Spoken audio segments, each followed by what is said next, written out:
ମା' କାହିଁକି ସେଦିନ ପଥର ପାଲଟି ଗଲେ? ଶୁଣନ୍ତୁ ଘଟଗାଁ ତାରିଣୀଙ୍କ କାହାଣୀ। ମା' ତାରିଣୀ ଆବିର୍ଭାବ ପଛରେ ଏକ ଅତି ଚମତ୍କାରୀ ତଥା ଭକ୍ତିପୂର୍ଣ୍ଣ କାହାଣୀ ରହିଛି।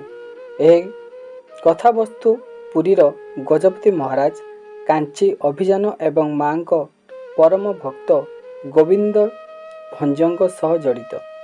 ଇତିହାସ ଅନୁସାରେ ପୁରୀ ଗଜପତି ମହାରାଜ ପୁରୁଷୋତ୍ତମ ଦେବ ଯେତେବେଳେ କାଞ୍ଚି ଜୟ କରିବାକୁ ଯାଇଥିଲେ, ସେଠାରେ ସେ ମା' ତାରିଣୀଙ୍କୁ ସାଙ୍ଗରେ ନେଇ ଆସିଥିଲେ।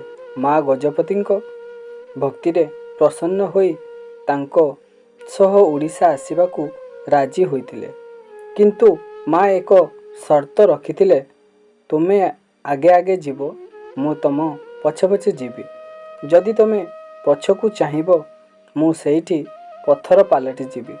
ମା' ନିଜ ପାଦରେ ଅଳଙ୍କାର ଝୁଣ୍ଟିଆ ପିନ୍ଧିଥିଲେ, ଯାହାର ଶବ୍ଦ ଶୁଣି ରାଜା ଜାଣୁଥିଲେ ଯେ ମା' ତାଙ୍କ ପଛେ ପଛେ ଆସୁଛନ୍ତି।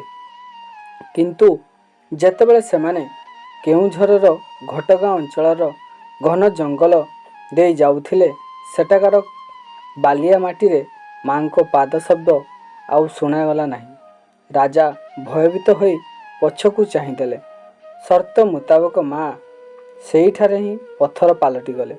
ରାଜା ବହୁତ କାକୁତି ମିନତି ହେଲେ, କିନ୍ତୁ ମା' କହିଲେ, ମୁଁ ଏହିଠାରେ ହିଁ ରହିବି।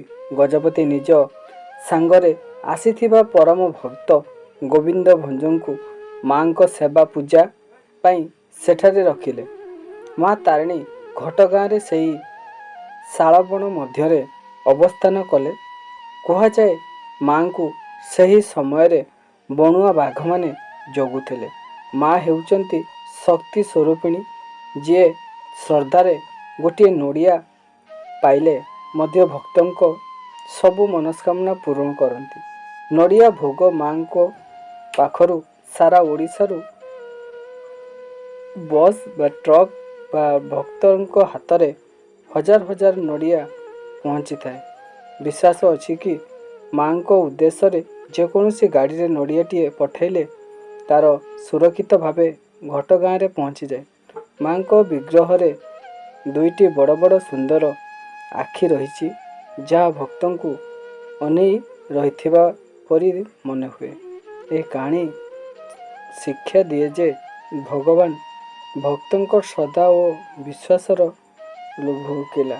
ମା' ତାରିଣୀ ଏହି ମହିମା ଆଜି ମଧ୍ୟ କେଉଁଝରର ପବିତ୍ର ମାଟିରେ ଜୀବିତ ହୋଇ ରହିଛି। ଜୟ ମା' ତାରିଣୀ।